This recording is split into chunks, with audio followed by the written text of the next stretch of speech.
Ezekiel 47, the river from the temple. The man brought me back to the entrance to the temple, and I saw water coming out from under the threshold of the temple toward the east, for the temple faced east. The water was coming down from under the south side of the temple, south of the altar. He then brought me out through the north gate and led me around the outside to the outer gate facing east, and the water was trickling from the south side. As the man went eastward with a measuring line in his hand, he measured off 1,000 cubits. He then led me through water that was ankle deep. He measured off another 1,000 cubits and led me through water that was knee deep. Led me through water that was ankle deep. He measured off another 1,000 cubits and led me through water that was knee deep. He measured off another 1,000 cubits, another 1,000, and led me through water that was up to the waist. He measured off another 1,000, but now it was a river that I could not cross, because the water had risen and was deep enough to swim in, a river that no one could cross. He asked me, "Son of man, do you see this?" Then he led me back to the bank of the river. When I arrived there, I saw a great number of trees on each side of the river. He said to me, "This water flows toward the eastern region and goes down into the Arabah, where it enters the Dead Sea. When it empties into the sea, the salty water there becomes fresh. Swarms of living creatures will live wherever the river flows. There will be large numbers of fish, because this water flows there and makes the salt water fresh. So where the river flows, everything will live. Fishermen will stand along the shore from En-Gedi to En-Eglaim.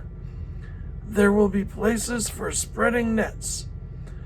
The fishes will be of many kinds, like the fish of the Mediterranean Sea. But the swamps and marshes will not become fresh. They will be left for salt. Fruit trees of all kinds will grow on both banks of the river. Their leaves will not wither, nor will their fruit fail.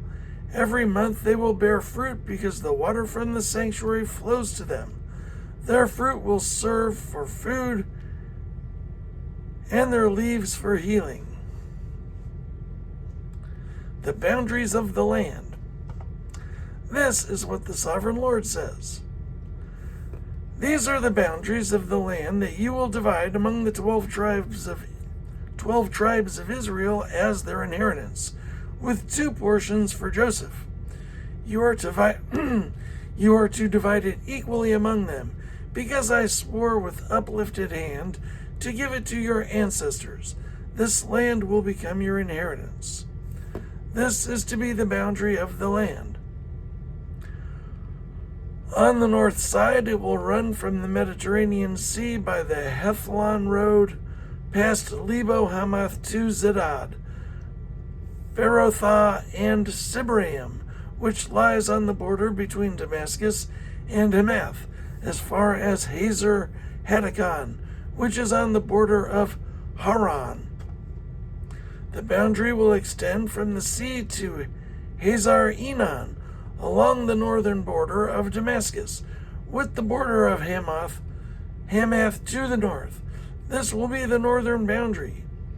On the eastern side, the boundary will run between Haran and Damascus, along the Jordan between Gilead and the land of Israel, to the Dead Sea and as far as Tamar. This will be the eastern boundary.